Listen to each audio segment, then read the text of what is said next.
Today's offering robes ceremony to the floating lanterns ceremony in Thailand.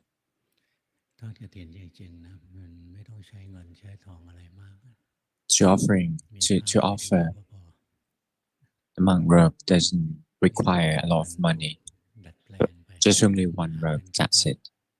But then after a while, it's related to these things.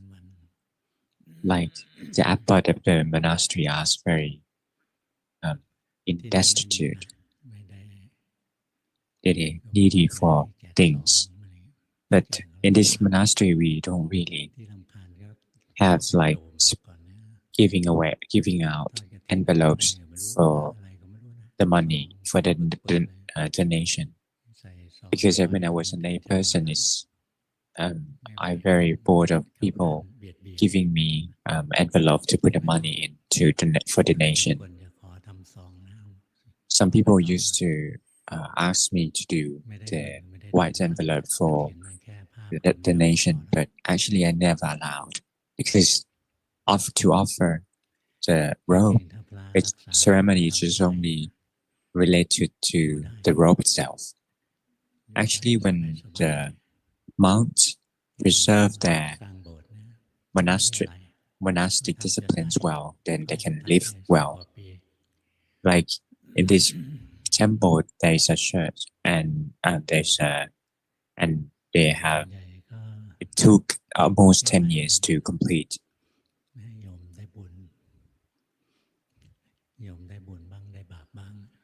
Some lay people gain some merit, some demerit. If we keep asking for the money, the lay people will get both things. So going to temples, do not just searching for the merit. You can stay home and making merit as well. For example, taking care of your parents. You do your own duty.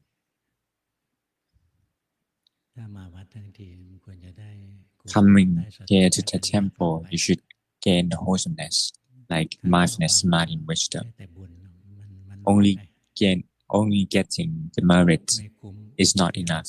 It isn't worth the time of you being born in Buddhism. Coming here, I would taught you guys how to wait mindfulness. If you can achieve it, then you will see the swift change of your life if you practice correctly. There's two conditions. First, you need to do correctly. The second one is you have to do it sufficiently enough. To practice correctly, you have to have a firm grip on the principle of Dhamma practice. You have to know what to do, which is to educate yourself.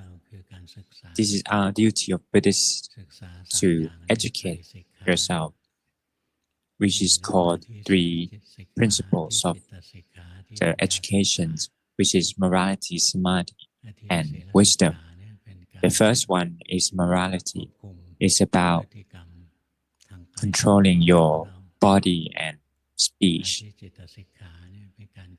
The second lesson is about to control and improve your mind. And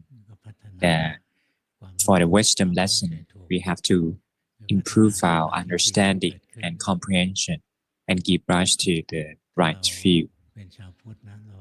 If you are Buddhist and we take action to practice Dhamma,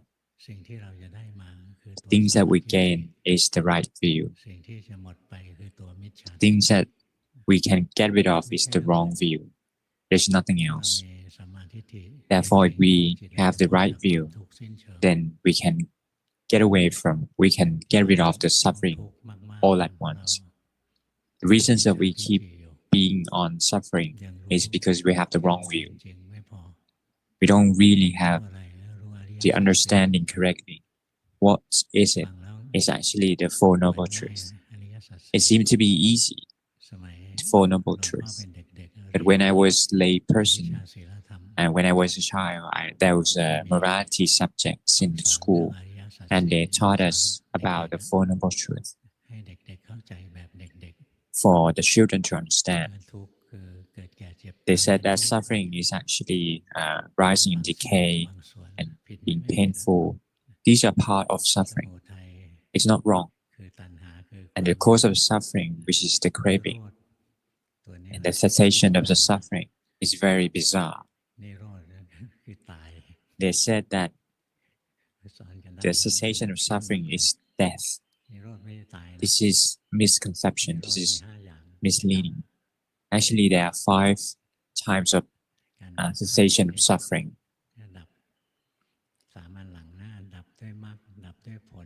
It can be the cessation can be approached through samatha or vipassana or nibbana.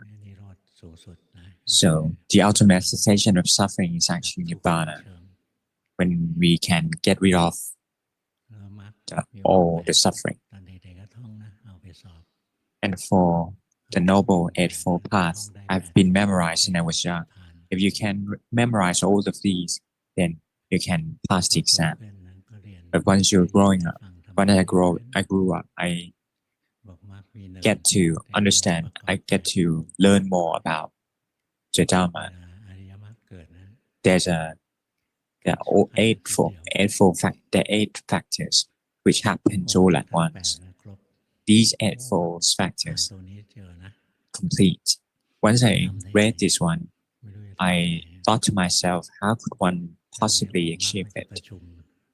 How could all 8 factors can come together and in one moment? It seems impossible. But once I started to learn with the master and taught me to meditate, since I was like 7 years old, doing anapanasati, breathing in, breathe out. Though I've been practicing it for like 7 years old. I've been doing it every day. Nobody's forced me to do it. My mind likes it. When I was till I was 29, I met Luangpu Du, and he taught me to observe my mind. That's when I can cultivate wisdom. Once I can, when I can meditate in samadhi, my mind is relaxed and comfortable. I knew that there was another path. There's a path to extend, to move on, but I never knew what sort of path is that. I tried to search for the path through reading the text Tipitaka. Want to know how to improve further. In Tipitaka, there's a lot of teachings and related to Dhamma practice. But once I read, I couldn't take a grip on the gist of the Dhamma practice. But once I met Luangpu Du, he taught me directly to my mind. I used to listen to Luangpu Man's teachings. He taught that if you see the mind, you attain the Dhamma. You don't attain the mind, you don't attain the Dhamma. But I never be able to observe the mind. It didn't really get into my mind. It just passed through my brain. Once I met Luangpu Du, he taught me very easily. He taught me that you read a lot of books. Now observe your own mind. It seems to be understandable. So I said, yeah, I understood it. And he said that you go on practice. So I pay respect to him and went to Korat, one of the provinces in Thailand. And once the train leaves the station at Surin province, I was startled because I don't know where's the mind is, what's the mind. I don't know what sort of tools to observe the mind. I don't know anything. And I was startled. I don't know what to do. So I come back to the samatha practice. So this is one important example, principle. If you don't know what to do, you come back to the samadhi practice. So I come back to the breath in, breathe out. So at the train, in the train, once the mind becomes calm, the wisdom arises, and I can contemplate where the mind is. It actually needs to be confined within the body. It wouldn't go outside like in the field. There's a lot of fields that the mind wasn't with the fields or the trees or buffaloes and cows. The mind needs to be embedded in ourselves. So the very first thing is, if you don't know anything, you didn't know what to do, you come back to the samadhi practice. The second point is that when you want to learn about yourself, do not go beyond the body. The mind is embedded in the body. So if you want to observe, to learn about the mind, you have to learn within the body. This is the second understanding that I attained. The first one is, if you don't know what to do, you can't do anything, come back to the samadhi practice, the calmness mind. The second principle is that when you want to take action to practice Dhamma, do not get your mind beyond your body. Do not go see different celestial beings, hells and heavens. There's no significance to it. So you incline the mind towards yourself. Be with yourself.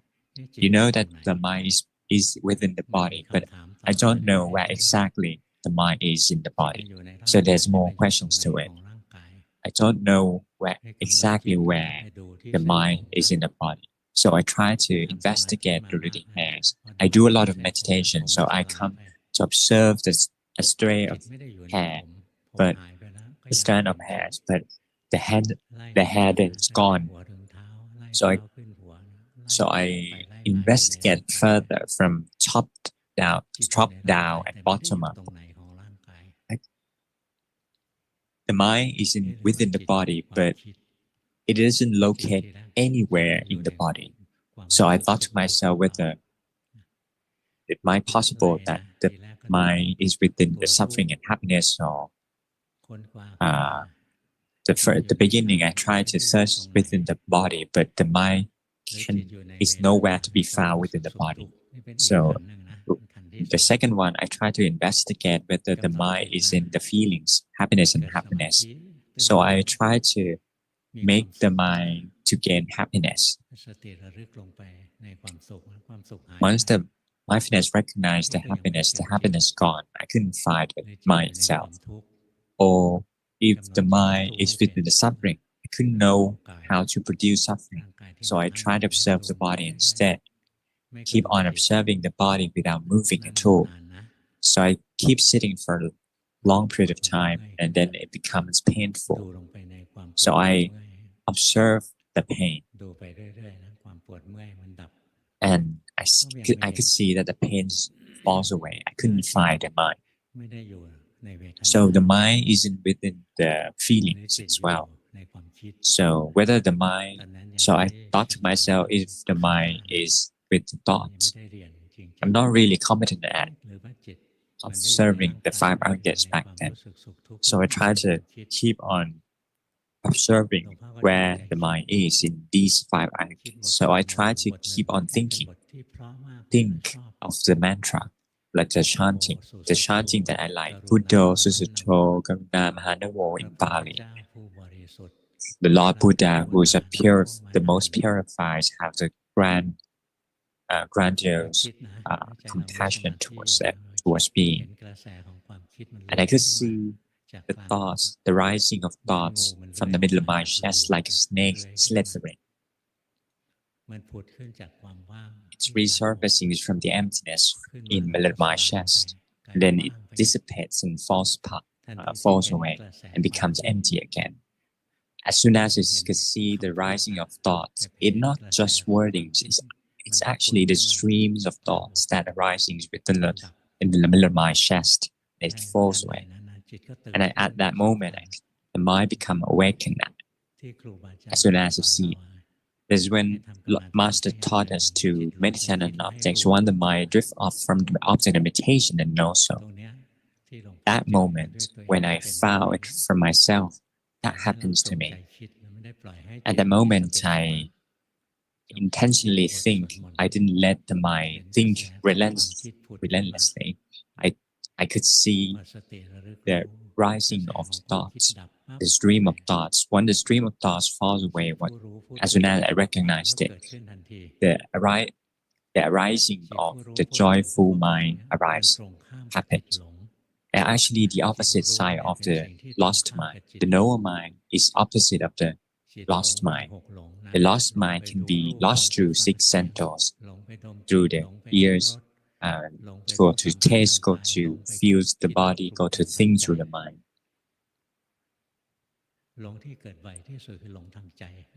The lost mind that happens very often is through the mind, through thinking.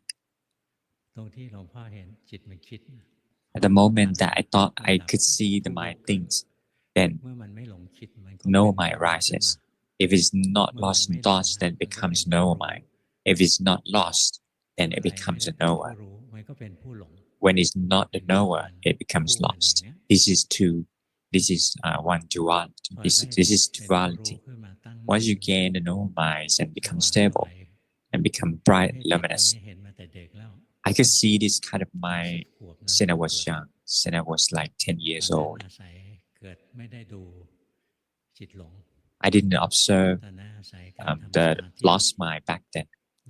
I can derive the knower mind through the sitting meditations, breathing in, breathe out, count 1 and count 2. Once the mind becomes calm and calm, the counting goes, just the breathing, breathe out, left. Once the mind becomes calmer, then the Buddha and Do gone and only the breath. Once it gets even calmer, the breath gone, the light happens. The light becomes the vision, and the mind leaves the breath and go to observe the light. Once I could see that the mind flows towards the light, the mind that flowing falls away, and the knower mind becomes arising again. The mind becomes awakened and joyful one, knowing awakened, joyful.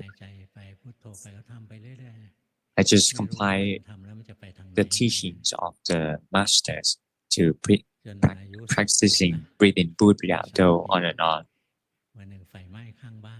Till one day, when I was 10 years old, there's the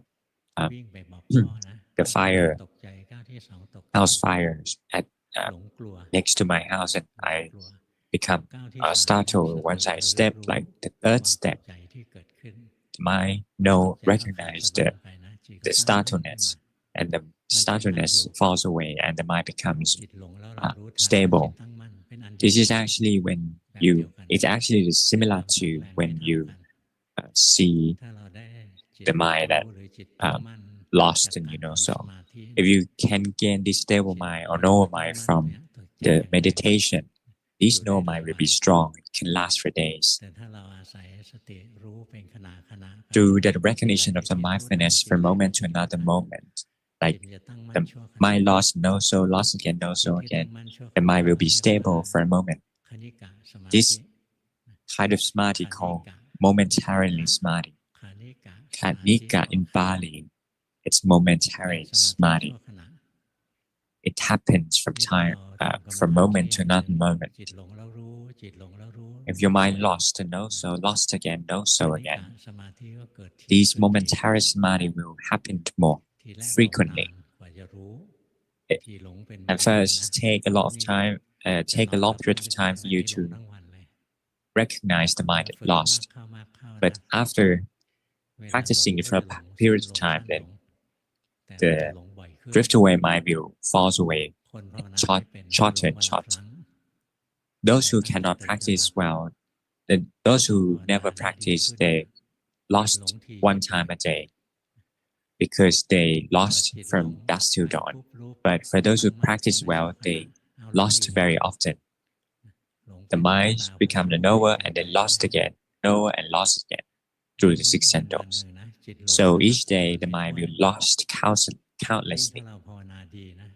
Especially when you practice very well, the number of lost mind will be higher and higher, not lower. But speaking of Abhidhamma, the higher doctrine, the lost mind is lower and lower mind is higher.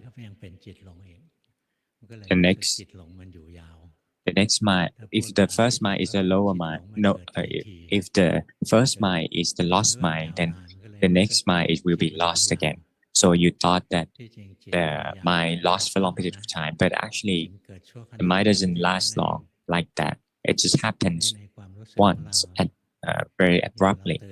But in your feelings, when you going, when you get up in the morning and you becomes lost in the world and then go back to sleep, and before grabbing to Shanti to Buddha, and you realize that you just lost the whole day. So you think that the lost mind is permanent, but actually it's not. So when you practice more and more, you lost for about half a day, and then you realize that you just lost for half a day. The mind will become awakened for a moment, and then you'll be lost again for another half a day. So the lost mind will take turns of the knowing mind. So if you practice well enough, you could see that the mind lost for, like, for example, minutes. Then you know so. But ultimately, you could see that as soon as you lost, then you know. At this stage, the lost and knower mind will happen very fast. When it happens very fast, the mind will gain some power, some strength. The mind will be stable. There's one terms that I don't know what to do. It's actually stable and dominant. When I use the word like this, you see, like, dominant is like it's not really directly translate the phenomena. It is something that happens without controlling. It happens on its own. At this point, some people takes time for decades to achieve this point. So this, in the beginning of this year, I told everyone to walk in meditation a lot. At that day, Kun Mae had to go to teach in one course, and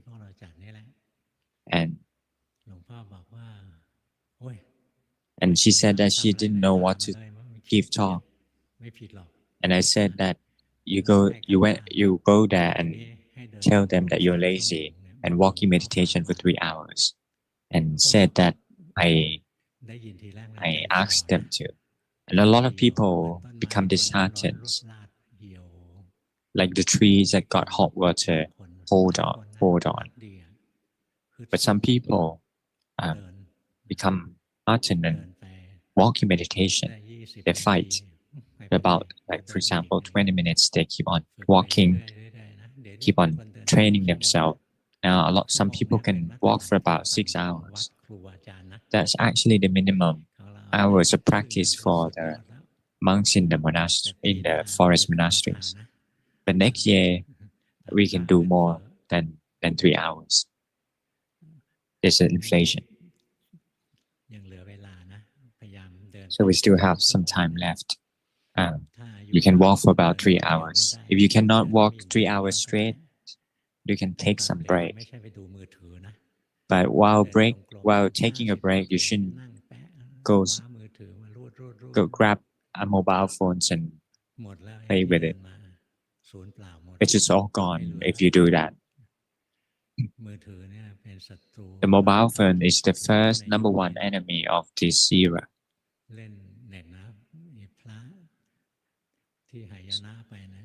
A lot of monks become disastrous because of they see, they imagine the, like for example, some nude pictures can comes up in the mobile phones very easily. The normal monk couldn't withstand.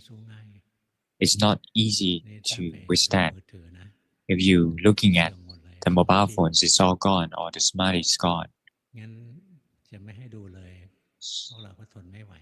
But if it's disallowed, it wouldn't be possible. So in your formal meditation during 3 hours, you give it to Lord Buddha. You don't offer it to the mobile phones. You have to be determined.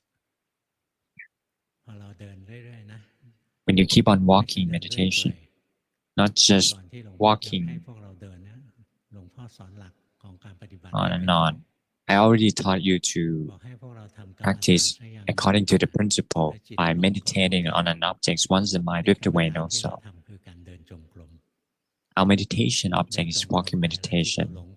Once the mind drift away to think of other things, no so. Once the mind wander off to focus on the body walking, no so. Actually, when you're focusing, you're drifting away as well because you have craving for being good, so you don't see it and you focus on the body. Other group of people might be restless and thinking in the world of thoughts. Once the mind was in the world of thoughts, no, so you forget about your body and mind. But you will keep on walking and then you're focusing on the body, no, so as well. If you're focusing on the mind to be empty and calm, no, so as well. So try to recognize your body and mind so that you can walk in the correct way. Without mindfulness, without knowing the body and mind, you just keep on walking. Just walking for the sake of walking. There's nothing you gain from it, apart from the conceitedness that you think that you're good. You're better than anyone else. That's not good. So, and I told you to walk meditation. We just don't walk for the sake of walking. We don't count in hours of walking as well. We do it with the mindfulness. Walking with the mindfulness and see the body walking with the mind as an observer. Once the mind wander off to focus on the body, the mind will be tight. So when you practice and it becomes tight, then knowing that you'll be over-focusing, it's not practical, it's not useful. So and also, if you walk in meditation, you wander off to think of other things, that you're wandering away. So meditate on an object, and what I ask you to do is walk in meditations. When the mind wander off to think of other things, no so. Once the mind drift away to focus on the body, feelings, thoughts, whatever the mind focuses on, no so as well. There are some characteristic of the mind that focusing is drifting away, is wandering off. Like send the mind out. Can you put your thumb, look at your thumb, and let your mind flow towards the thumb.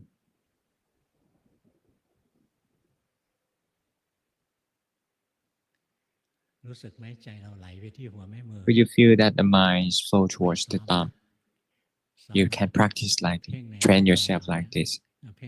You can focus on each part of the body, like the right ear, left ears, the nose, the chest, the abdomen, the feet, the knee, the kneecap, the fingers. Keep on focusing on different parts of the body. Once the mind wander off, when you're sending out the mind towards that part of the body, no so. If the mind drifts towards that part of the body, no so as well. Then you'll be able to see that the mind can move. It moves. Once the mind focuses on each part, the mind will sending out. The mind will send it will send the mind out towards that point. Once it overcasts, then you'll be aware of it. Most of people Once they overcasting, they wouldn't be able to see it. For example, if you see abdomen rising and falling all the time, they can see that the mind sending out to being sent out to the abdomen. If you couldn't see it, it means that you're wandering away.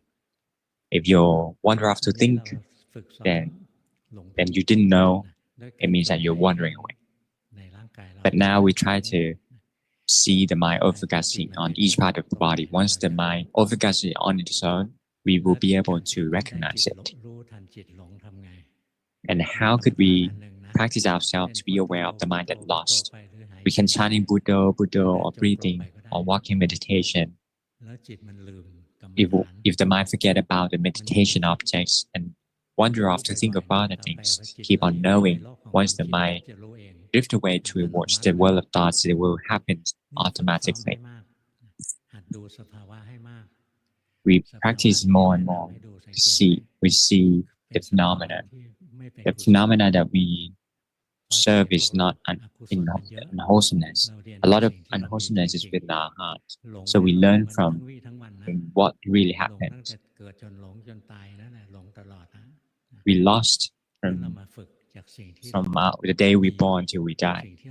So what we practice, if we practice from what we have, which is the mind that drifting away. The first one is wander off to think. Forget about your meditation objects. The other one is when you're sending mind out to wander off to sending the mind out to overcast on the object of meditation, like the nose. Once the mind is with the nose so, and it moves. It moves to key naps, right, like kneecaps, so as well. Once the mind overcasting, so,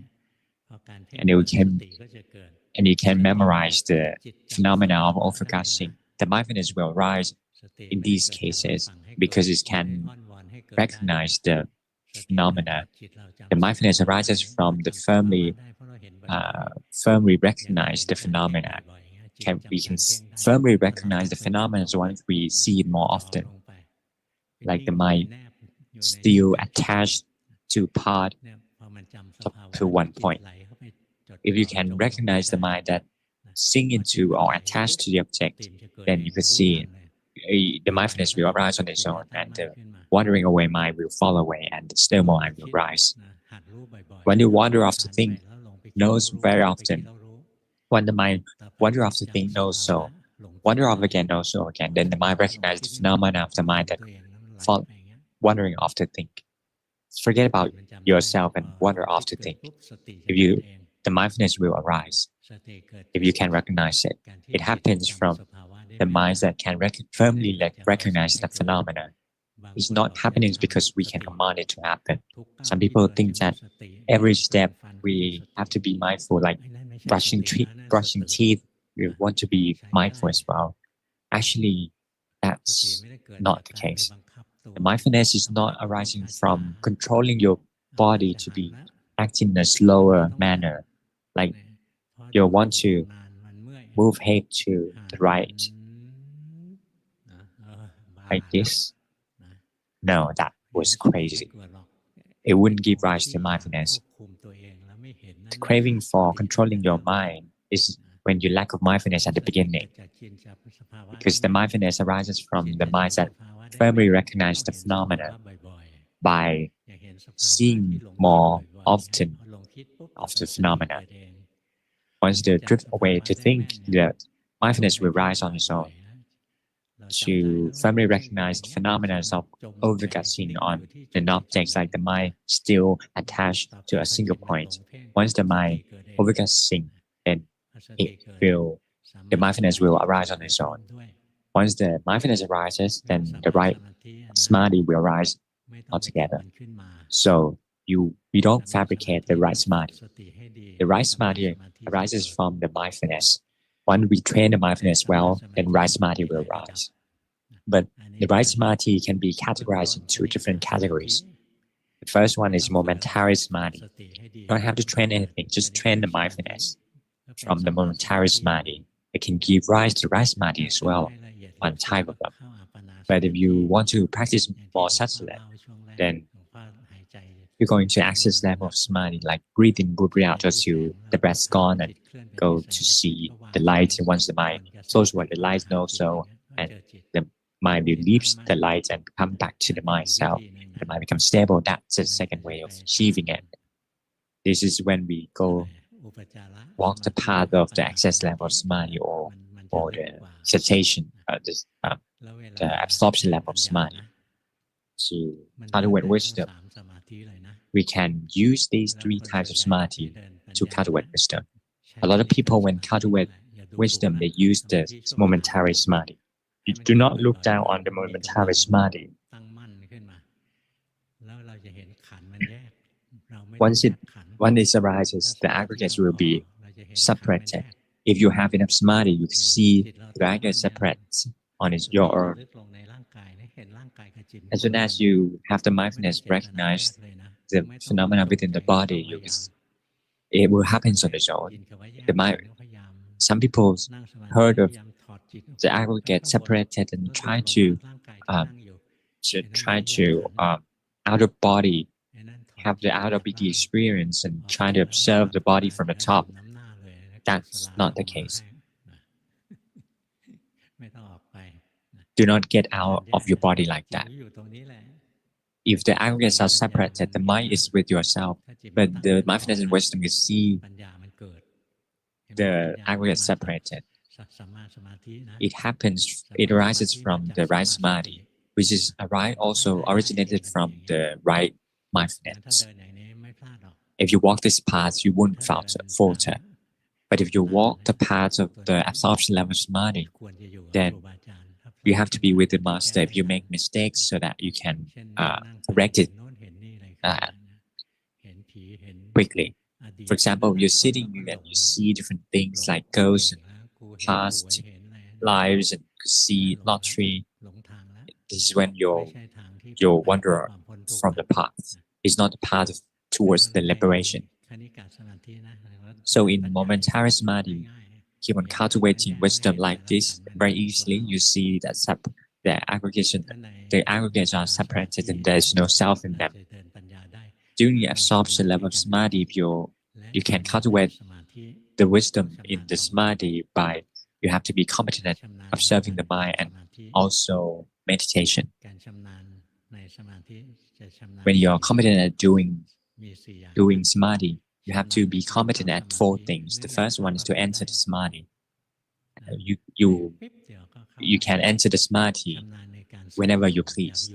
The second one is you can sustain the samadhi. You can sustain as long as you want. The third one is you can cultivate wisdom in the samadhi. You can see different factors arise in the following way within the samadhi. It's actually impermanent within the samadhi. This jhana in any kind of jhana keep changing. Even the jhana itself is under the three characteristics. This is when you cultivate wisdom in the samadhi and in the absorption level of samadhi, in the jhana.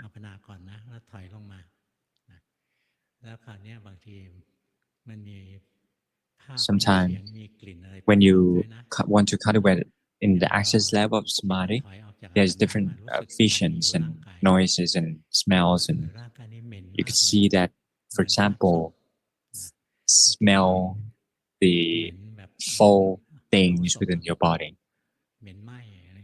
Sometimes it's like the burning flesh of the body. Sometimes you observe the body and the body explodes. The bones explodes like small pebbles on the ground, and once you observe the pebbles, then the pebbles gone becomes light, and everything's gone. Everything changing. So we don't have to learn a lot of things. We just doing the momentary samadhi. A lot of the noble ones, a lot of arahants walk this path. Do you understand what I'm saying? So first of all, you have to preserve the 5 precepts. Actually, even Pratyavatati is very diligent at preserving the 5 precepts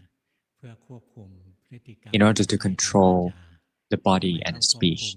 Why we have to control the body and speech? Because during the vipassana practice, we won't control the body and mind. We will know them as they really are. We know them without controlling them. We just feel them, sense them, do not control them. When we don't control them, it means that we don't control our mind or body. We not be careful of the speech. We let the mind work on its own. This is very dangerous point, because if you don't suppress yourself and then you are accustomed to telling off other people, and you realize that that's going to break precepts and you won't telling off other people. When you, for example, becomes angry and becomes dissatisfied towards particular things, you know that your mind is angry. The aversion cannot take over your mind, and your morality would be automatic. But if you're very angry and you cannot know your mind anymore, because when we do practice the vipassana practice, we don't control ourselves. We let the mind works, the body works, and try to be mindful of them.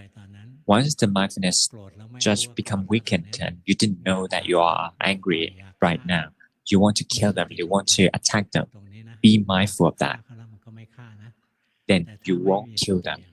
But if without mindfulness, you think to yourself that if you're attacking other people, you are breaking the precepts. So you have to warn yourself that you have to have the precepts. For example, at the beginning of your day, when you're waking up in the morning, try to recite the 5 precepts. Try to intentionally think that you want to maintain the 5 precepts. Like go to the temple, you want to have a breakfast, and you become angry, you forget about your 5 precepts, you like want to hit that person, you're breaking that mistake, you're breaking the precept because you're attacking other people. So you have to warn yourself since the beginning of your when waking up in the morning, before going to at the morning, at lunchtime, at the evening. Try to before going to bed, try to have intention to preserve the 5 precepts automatically. To think of the morality very often, and your samadhi will be easier. If your morality, your precept is well preserved, then try to train your mind. Once the mind focus and also drift away and also as well. During vipassana practice, we let the body mind work. It happens because of the mind. Why the body moves? Because of the mind. Why it needs to move? Because it suffers. It needs to get escaping from suffering.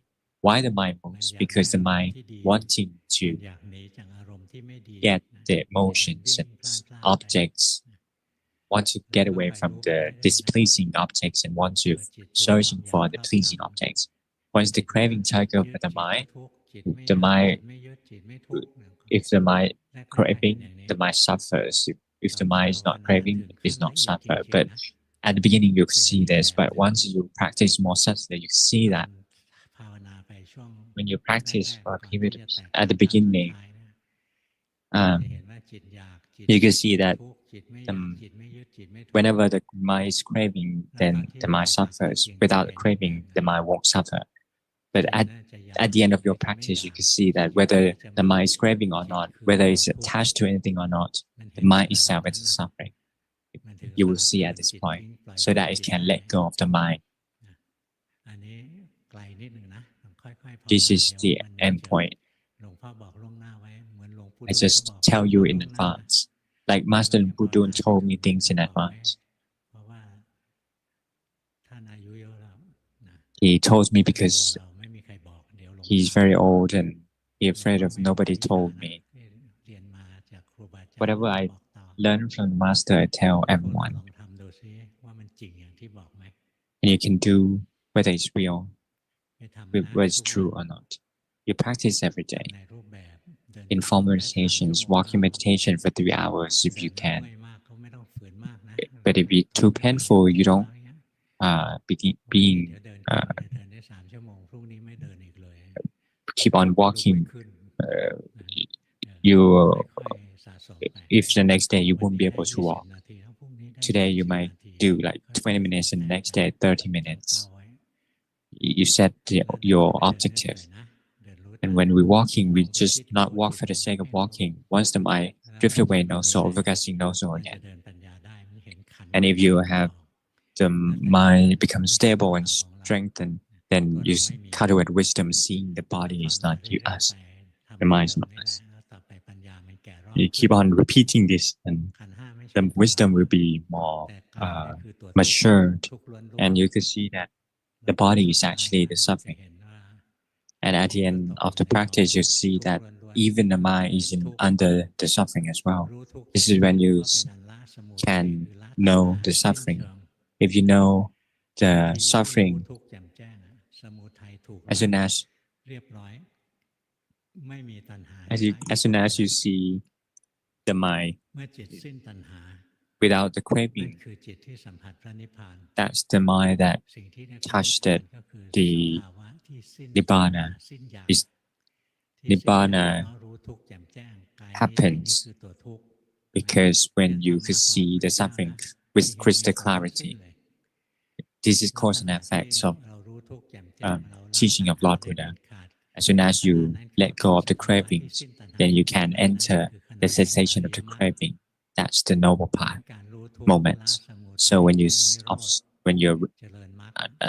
knows the suffering and cultivates the noble path, it happens in a single moment. You practice it till you see that there are a lot of noble paths and the different jobs of the functions of concerning Four Noble Truths. How could we do it all at once? If you keep on thinking, it's impossible. Just practice from step by step,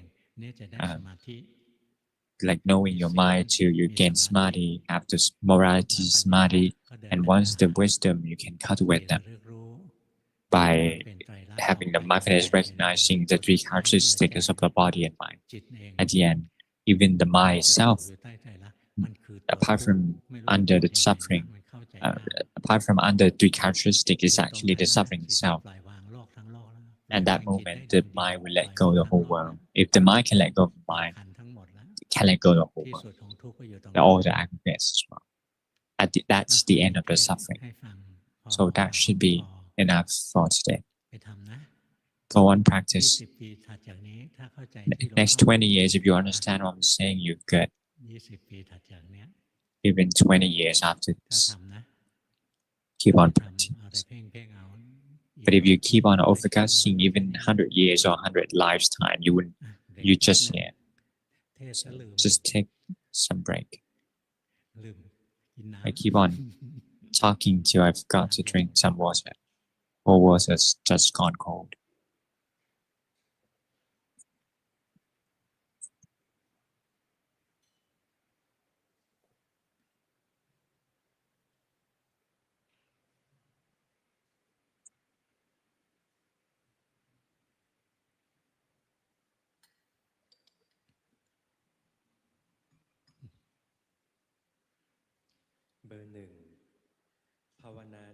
Number one, I practice by observing the mind and taking turn observing the body.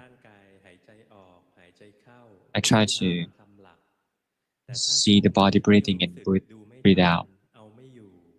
Sometimes I can observe it, so I move the body till I sense them, sense the body. During the formal meditations, I walking meditation and sitting meditation as well. I'm not sure whether my practice is correct. Paul said that it's correct, but is the mind now is normal? Is it when you're at home? Your mind is like this? No, not the same. Good. Because if it's like this, then it means that it is incorrect. You're overguessing, controlling your mind. There's a controlling. If you control it, then you gain only smarter practice. If you let the mind work and have the mindfulness to be aware of them, then you can cultivate wisdom. You're just pretending smiling. You see that? Just be aware of it. This is when you fabricate it. That's good.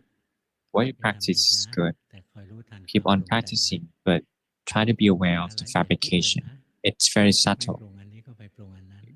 When you don't practice it, when you don't fabricate this, you fabricate that. Now, the mind wander off to the world of thought. You know so as well. You have intention the mind to be still. Know so as well. These are all fabrication. You see that when you don't have intention, the mind becomes joyful and knowing and awakened. Avijja pacha sankhara in Pali, actually the sankhara in Pali, actually the intention, the good and bad intention, or intentions not to make contacts with the world. Once that intention arises, then there's a process of mind, and it keeps on craving, doing this and doing that, craving this to stay, craving that to go away.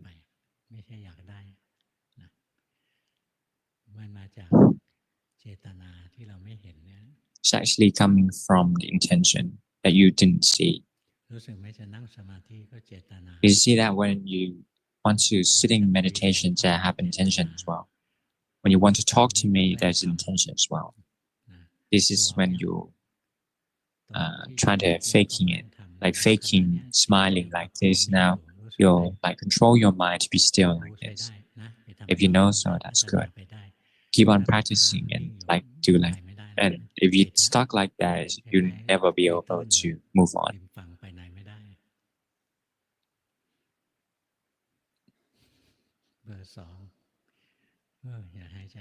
Number 2, do not breathe a lot, you'll become tired. In formal meditation, try to practice moving, and I observe the phenomena coming. I can remember when Luangpu taught to become self-aware. Sometimes the mind knows, but the mind is not the same. Sometimes I knew that I suppress the mind or draw the mind back. Can you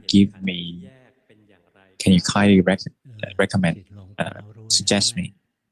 When your mind drift away, know so, like that, know so very often, then you can see the fabricates separated on your own. You get the answer. If you're controlling your mind, know so, drift away, know so as well. Practice a lot. And once the mind becomes stable, then the ideas will be separated on its own. Keep on practicing. Number 2. But do not lift up the mind too much.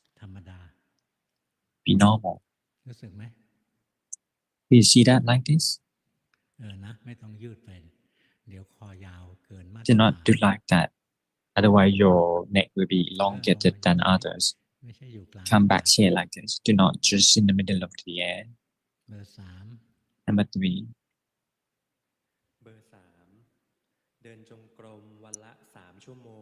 I walking about 3 hours or more. Observe the body moves and still, and try to be aware of the mind that drift away to thinking, moving to 6 internal sense bases. And I've tried to cultivate mindfulness in daily life. Once the mind drift away to think and have satisfaction, dissatisfaction towards those phenomena. Sometimes the mind run away and have the craving to take a grip on the things that I dislike. I practice, and time it just happens on its own. Do you practice correctly? And the phenomena that some phenomena teaching yourself, some people couldn't imagine, but they never witnessed this happen. Actually, the Dhamma can be given through the heart. And Master Luangpu actually used to teach that all kinds of Dhamma coming from one single purified mind of Lord Buddha. So if your mind have enough quality, then it can give talks, give some Dhamma talks as well. But most of us It's actually not the mind giving Dhamma. It's actually visions. It happens, saying that you'll become enlightened, or that's when you're deluding the visions, not the minds that giving talks, giving Dhamma talk. Number 3, you actually taste the Dhamma from the mind. But most people, they are fooled by the vision. It's not real. The minds that can give talks, that give Dhamma talks, is when the mind is at the right samadhi. The mind needs to be stable and have the strong mindfulness. If I use the word strong, you try to fortify, try to making it strong. No, that's not correct. Now your mind locked in. It's still. Number 4, you're good as well. Number 5, 6, 7, very good. I practice informal meditations by walking and do anapanasati about 1 to 3 hours a day. I cultivate mindfulness in daily life by observing the 4 postures and see phenomena arise in the following way. I observe the aversion because I'm angry nature, and the aversion arises very often. Sometimes I drift away to think about other things quite often and quite a lot, and take time for me to see the 3 characteristics. I'm not sure whether I can see it correctly. I want to attain the first stage of Dhamma in this life. Can you kindly suggest? The Lord said that what you practice is correct and also well, good as well. Keep on practicing. It's not difficult. But if you have intention to practice, your mind will be stiff. You're good, very good. Keep on practicing.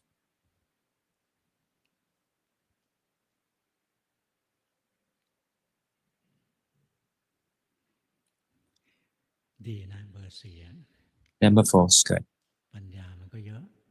You have a lot of wisdom. You don't have to worry about wisdom cultivation. If you have enough samadhi, then you can cultivate wisdom on your own. Whatever you see is under 3 characteristics. If you have to see the non-self, you cannot see impermanent suffering. This mind now is the mind that is correct. Now it's wrong. It's different from the previous one. Now you fabricate the mind to be stiff. Good. Number 4. Number 5.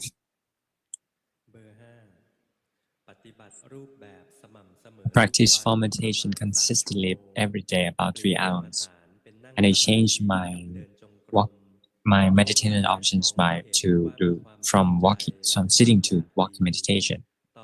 At the beginning, I didn't know that there's a craving for good. Now I do it more relaxing way. I have happiness in practice Dhamma, and I see the body breathing in and out, and see the heart beating, and also observe the mind thinks, and there's like and dislike, and sometimes raptures arise in fast way. I'm not sure whether can you kindly suggest. The Paul said that keep on practicing. You've been practicing good, but there's a custom, your inclination towards the stillness of the mind. You fabricate the mind to be still because you're afraid of being so. You want to be still. See, there's some weight upon your mind. If there's a weight upon your mind, then you fabricate it. You control yourself. What you practice is good, and you can observe yourself. Do not hurry, going slow. Number 4 as well, just do not want to become a stream enterer in this life and do not pay attention to it. Just try to be aware of your mind. Like when we having a lot of meals and after some bites you will be full. Number 5, you're thinking. It's like to make it still like that. Let go. If it's stuck in that stillness, then the mind can relax and not tight. What you practice is good, correct. Number 6, do not Do not start. Do not start two exercises. You're very good, actually. I practice 4 meditations by walking meditation and also sitting and being mindful about 90 minutes a day. And in daily life, I try to observe the body, sense the body, and chanting. And I like to changing the mantra and like when the mind, whatever the mind likes, and drift away for a long period of time and can help me doing giving me the mantra that I appropriate. Luangpu suggests that you can use the loving kindness mantra. There's a lot of the master's mantra like Luangpu Kha. That's very good actually. It's both calm and serene. Puttha metangจิตัง mama. Puttha puttha nupavena. Dhamma metang. Dhamma metangจิตัง mama. Dhamma dhamma nupavena. Sankha metangจิตัง mama. Sankha sankha nupavena. If you cannot memorize it, then you can go and search it. This mantra is very cool and serene. It's appropriate for people who angry nature. Number 7. I do formal meditation every day and walking meditations about 1 or 2 hours a day. And the mind like to think. Sometimes I couldn't realize that because I couldn't. Sometimes overcasting during the day, I try to be self-aware, and sometimes the mind meditates on its own, and there's a different, like the wind elements circulating in the mind. And what Luangpu said that when you practice, whatever defilement arises, know so. When aversion arises, irritation arises, know so. Relax, know so as well. Keep on knowing. Knowing the phenomena and relaxing without hurrying. Now, incline the mind towards stillness. Too much. Do not control the mind to be still like that. Accept the fact that you want to do with calmness samadhi. You can do so. Now it's good. Correct. Keep on practicing. But you have to be careful of one thing. Do not interfere the mind to be still. Let the mind work. Let the body move in natural way, and let the mind change in natural way. Be mindful of these phenomena. But if you cannot know, come back to just calmness mind in a single object, so the mind can take some rest. Number 8, do not startle. I just try to fool. I told that 3, 4, 5, 6, 7 is very good. I didn't say number 8. Did you see that? No, just not know that I try to fool you. Just know that your mind is disheartened. Keep on practicing, actually good. The mind wander off to think no so. Do not try to know it. Let it drift away first and know so. Now you control the mind. It will be tight. You see that? See? You're actually good. I just try to tease you. Because you're trying to become still like that. So I teased you. So that's it for today. Tomorrow there's a offering robe ceremony, robe offerings ceremony. If you live next to it, next the temple, you can go to the temple around your neighborhood. Offering the robe is limited time. And it's also Sanghadana when we don't specify the monks that we give the robe to. And our mind will be broadened and do not specific on any particular individual. And it also the mind that is the limited time within the Pansa, and there's a different conditions here. Anything that difficult helps train yourself, and everything just seem to be easy. Then you satisfy your mind, you become weak. So when you offer the rope, you have to do it right. Everybody here is the one to offer the rope. But there's actually the main person who offer the rope, but the rest of us, we come together and offer the rope. We can anumodana. You don't have to spend money. If you see anyone's doing good, then you feel pleased with them. You anumodana. Anumodana is not like anumodana sadhu and you gain the merit. Some people say that you donate the blood and you say that anumodana sadhu, but your mind say that looking at your body, you look down on from head to toe.